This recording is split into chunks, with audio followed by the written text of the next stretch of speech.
Yeah, if I can just add to that limited government, I think what Lok Sabha is trying to say is that fundamentally government has two objectives. And this is something that we have also heard in, very often in many of these speeches of Dr. JP as well. One fundamental objective of government is to, wherever possible, minimize suffering of everybody, for all, right? So anything and everything that is required to be done to minimize suffering that is arising out of human inaction or human action has to be done by government. The second fundamental objective of government is to maximize every single individual's potential through whatever actions that the government needs to do towards this. These are the only two fundamental objectives of government. Any actions of the government that do not directly correlate with these two objectives are not the business of government. For example, if the government has to fund 10,000 or 12,000 crores to Air India to keep it alive in a sector where today there is infinite choice at prices that are maybe 30% or 40% of what Air India can provide for those very same services, government has no business to fund it. These 10,000, 12,000 crores need to go into what Surenji was earlier saying, towards the fundamental 50 guarantees that the government is responsible for, right? So that is so we are not saying that the government, it's as Surenji said, there is no leftist position or there is no rightist position on this.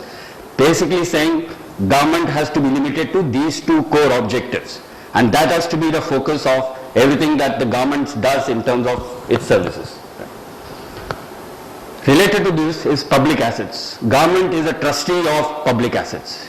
There are vast amount of, and all of us today know that, whether it is in, mining, land, whatever, spectrum, these are all public assets. These are owned by you and me.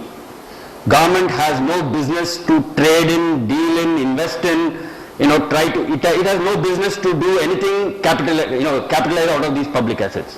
It has to be basically play the role of a trustee. Sale or transfer of public assets to private parties for private good is absolutely, there has to be a zero tolerance to that, right? And that is something that Lok Sabha very strongly stands for. The next one is a more complex issue. It is about elections and representation. Lok Sabha believes that the current form of implementation of our various electoral laws at every level, whether it's at the local level, whether it's at the state level, whether it's at the federal or national level, the implementation of it is flawed. Our constitution does not actually mandate that we should have a first past the post system. Constitution basically guarantees for representation of the people in the appropriate bodies, which is as per the will and the choice of the people. There are many mechanisms, including mixed or proportionate representation systems. There are forms of that. These are not new. Lok Sabha is not trying to reinvent the wheel. There have been a lot of, in fact, almost in all countries, barring a few, some form of proportional representation is followed. Especially for a country like India, relating to the first point about an inclusive India, where we have so many diverse, ethnicities, languages, religions, and so on. We need to have a representative body which is truly representative. And we will continue, Lok Sabha will continue to fight for that, and that is core to reforming, because if we can reform the way you and me get represented in our elected bodies at every level, that is the most fundamental systemic reform that we can bring in, because a representative body, a truly representative body, will represent to a large extent the needs of every stakeholder whom they are seeking to represent. Right? So Lok Sabha is trying to, as a part of this, fundamentally to what we want to achieve is basically bringing in more participatory, more citizen-centric, including things like right to recall of our representatives when they are not performing according to what they should be, when they are not doing what they have committed to do. That is fundamental to what the kind of change that we want to bring, because we all take pride in our democracy. We all celebrate democracy, 65 years of democracy. But are we truly democratic? Are our democratic institutions delivering what they are supposed to do, right? For India to succeed as a truly diverse democracy, unless we can fundamentally reform the way representation is done and implemented, we cannot have citizen-centric governance. And citizen-centric governance is at the heart of our ideology.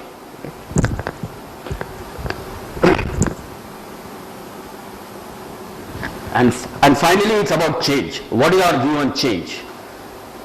Are we a status quoist organization, or are we an organization that is constantly willing to look at what are the factors that are changing within outside our societies, and how do we bring all those factors, how do we leverage all those factors into developing better institutions at every level, being able to enhance the potential of every single citizen, every single individual, enhance the potential of all of our organizations. And this change can only come through a participatory process. A change can only come through a process where you have institutionally put in mechanisms where there are multiple viewpoints, and we are seeing this now, especially now, right? We all are seeing the movement towards Lokpal institution. On the one hand, the government proposes something. On the other hand, we have groups of people who have their own views, and it is bringing in such a new institutional change like that is a complex process. And unless we have institutional mechanisms that can capture all of the different viewpoints and then mediate together, because Lok Sabha is not fighting another political party. We are not trying to fight with a Congress or with a BJP or with XYZ. A lot of this change requires that we carry people with us, right? So you need to have mechanisms that guarantee that you can carry people with you, where people's views on various things of change that directly or indirectly affect them are heard and are part of the process of making that change. So we have, as an organization, as an ideology, we are change oriented, but we want a participatory change, a process where there is explicit debate, meaningful debate, enlightened debate, and all of these things, and that's why there is FDR, there is FDRI, and all of these things, right? Because what we are trying to propose as a solution is based upon Dimag, as Surenji said. It is not that today, yes, all of us are passionately against corruption. We can't tolerate it. But just saying, we want to throw out corruption, we want a Lokpal, without thinking through what kind of a Lokpal we need, is not going to, achieve our objective, right? So we need change that is thought through. And that is not thought through by a small set of elitist people sitting in some, air-conditioned office. This change has to be brought about, thought through, it has to be taken to the nation, it has to be taken to the people.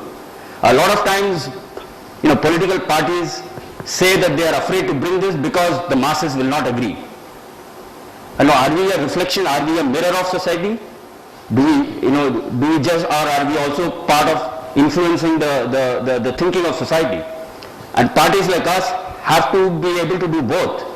In some cases, we will mirror, what our constituents are saying. In some cases, we will have to influence what our constituents will think and say.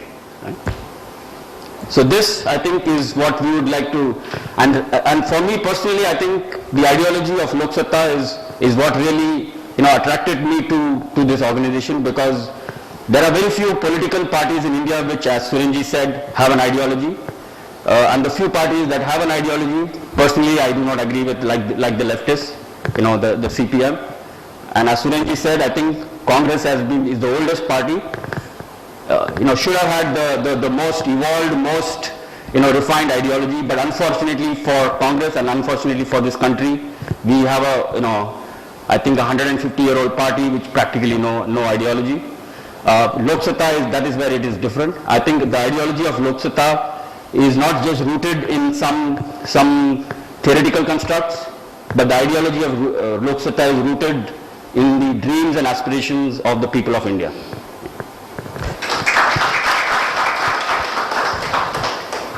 Are there any questions, or we can end this session? Suppose the representation mechanism works, does it really turn out to be a good mechanism, or it really does hamper the further future both in terms of Question building in political reforms. There is political reform, sir. Details section. Good presentation, and I think very succinctly summarized. But an immediate question: all that you've said is really very liberal, libertarian, so to say. So, would it be safe enough to call ourselves a liberal party? See, I think as Surenji said, putting tags actually achieves no purpose. Because putting tags boxes people in their own minds and in the people's mind. So what is the need to call ourselves a libertarian party? I don't see the need. Surenji, you want to add to it?